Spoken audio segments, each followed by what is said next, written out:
Once upon a time, an old man was sitting with his disciples. One of his disciples asked him, "Master, how can we control our anger?" The old man smiled gently and replied, "Let me tell you a story. By listening to this story, you will learn how to control your anger." The story goes like this. There once lived a woman named Mira in a quiet town. From the outside, she looked like any other kind-hearted mother and wife. But inside her home, Mira battled something she couldn't control: her temper. She would shout at her husband over little things. She scolded her children when they spilled water or laughed too loudly. Even neighbors began to avoid her. After every outburst, Mira would break down in tears, holding her head in shame. "I don't want to be like this," she often whispered to herself, "but I don't know how to stop." Her family walked on eggshells around her, and slowly, the warmth in her house faded. One day, an old monk named Master Kavi visited the town. He was known not for miracles, but for quiet wisdom. When Mira heard he would be passing through, she rushed to see him. Falling at his feet, she said with tears in her eyes, "Master, please help me. I don't want to lose my family. I get angry so easily. I say things I don't mean, and then I hate myself for it." Master Kavi looked into her eyes and said gently, "I will give you something that might help." He pulled out a small, simple vial and handed it to her. "This is a special medicine," he said. "Whenever you feel angry, take 3 drops and hold it in your mouth for 10 minutes. But remember, don't swallow it and do not speak. Not a single word. If you speak, the medicine will lose its power." Grateful and hopeful, Mira took the bottle home.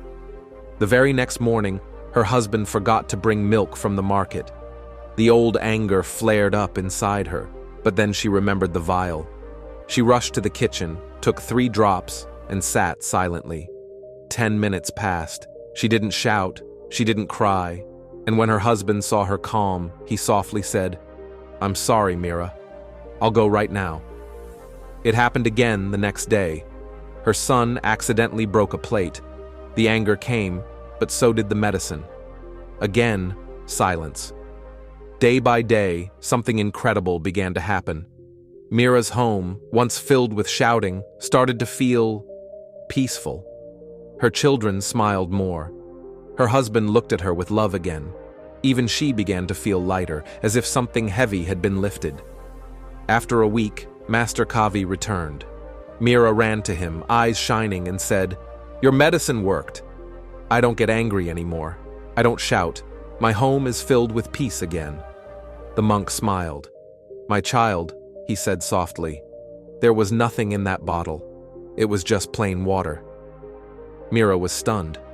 "But then how?" "You healed yourself," he said.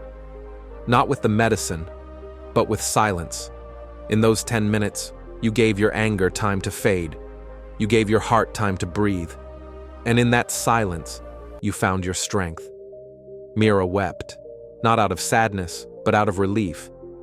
That day, she understood something she had never learned in all her years.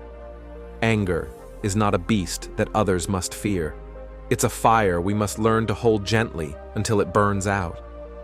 If we look at our lives, we will often find that there are moments when we get angry and lose our composure. When someone becomes angry, their mind stops working clearly, and their mouth starts speaking out of rage. In those heated moments, a person may say such hurtful or abusive words that they later regret deeply. An angry person not only commits mental violence, but can also end up committing physical violence, acts that may cause lifelong regret. Most physical violence happens during those brief moments of anger. But remember, anger lasts only for a few moments.